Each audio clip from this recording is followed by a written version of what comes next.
Bezrat Hashem Yisrotra Benoît Kadosh. Aujourd'hui, un chidouche extraordinaire de Rabbi Nachman.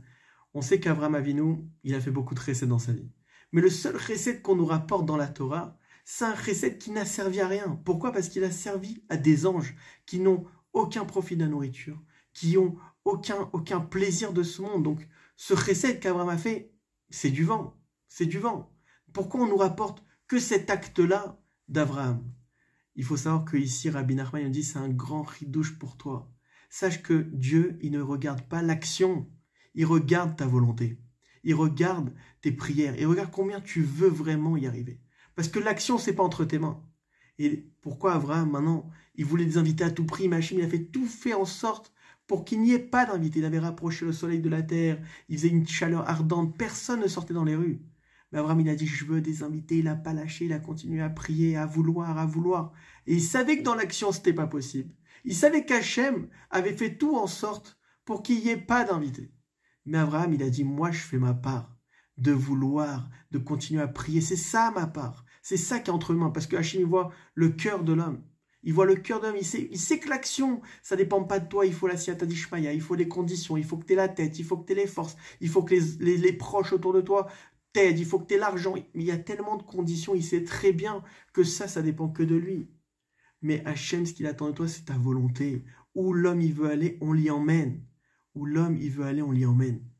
Et j'aimerais vous rapporter un chidouche extraordinaire, mis à part ce chidouche-là, que même si dans l'action j'arrive pas, il faut que je continue à vouloir. Continue à prier, parce que c'est ça qu'Hachem il attend. Et à la fin, à force de volonté, on nous emmène à l'action. Le deuxième chidouche est sur Yosef Hatzadik.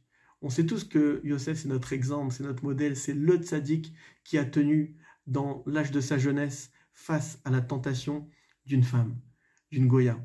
Mais ce qu'il faut savoir, c'est que pendant 1 an, Yosef Hatzadik va se faire attaquer par la femme de Potiphar. Comment? Elle va mettre le carrelage que des miroirs. Elle va lui mettre un collier pour qu'il soit obligé de lever la tête pour ne pas baisser les yeux. Elle va faire tout en sorte, elle se changeait d'habit plusieurs fois par jour. Mais Yosef Hatzadik, il se combattait. Mais au bout de ces 1 an, Rashi nous dit que quand c'est écrit dans le Passouk, il a été faire son travail ce jour-là. C'était que maintenant il n'en pouvait plus, il allait vers la faute.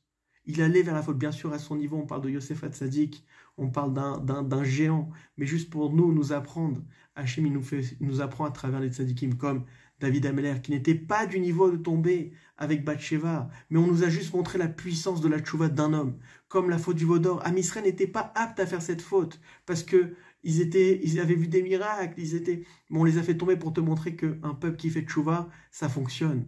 Donc, bien sûr qu'on ne juge pas Yosef Hatzadik, mais après 1 an, il est parti faire la faute.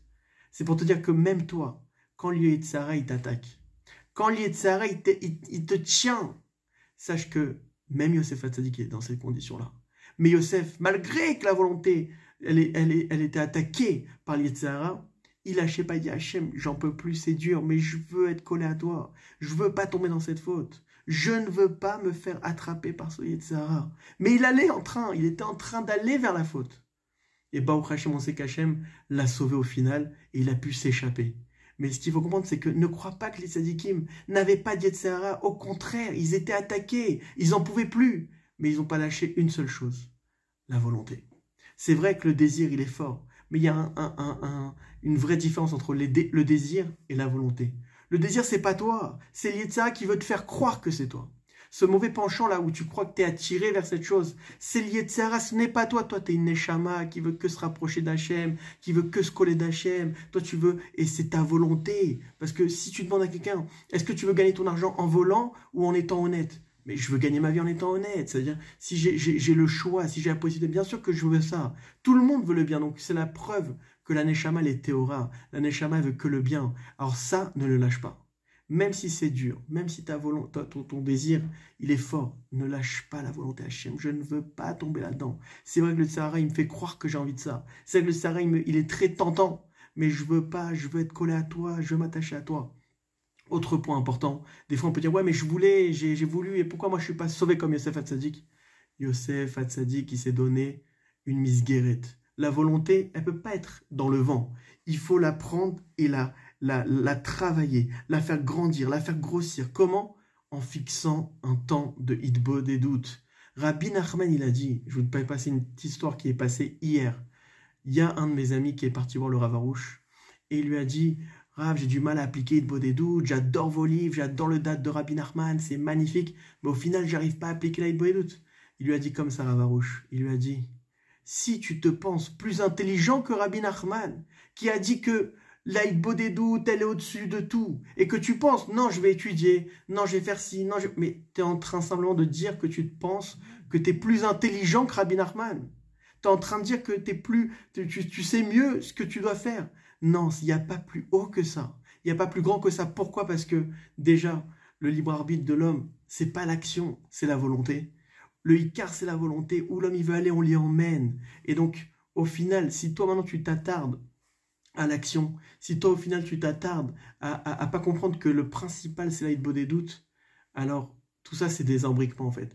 Le principal c'est la volonté, où l'homme il veut aller, on l'y emmène, et la Hitbod Edut elle est au-dessus de tout. Quand tu comprends tout ça, alors tu comprends pourquoi Rabbi Nachman il a dit ça, que mets tout de côté fait Hitbod Edut. Parce que l'application de la Torah, l'application de ton étude, c'est la Hitbod Edut. C'est quand que tu vas vivre Enod Milvado, qu'il n'y a rien mis à part Hachem. C'est quand, si c'est pas ce moment où tu es face à Dieu en train de lui parler. Parce que quand tu es face à des gens, quand tu es face à ton livre, quand tu es face à ton étude, mais c'est dur de capter le Enod Milvado. Il n'y a que dans la Hitbod Edut que tu vas vivre ça.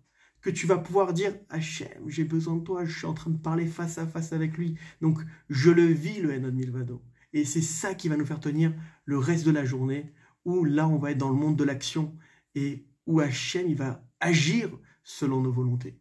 Quand tu comprends ça, que Hachem agit, Hachem prépare mes pensées, mes paroles, mes actions, c'est-à-dire que quand tu démarres ta journée, tout a été écrit.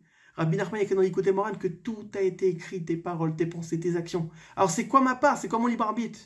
Le libre arbitre, c'est de savoir que c'est entre les mains d'Hachem. Et quand tu sais ça, alors tu mets toutes tes forces dans la volonté. Tu mets toutes tes forces dans la Hitbod Edut.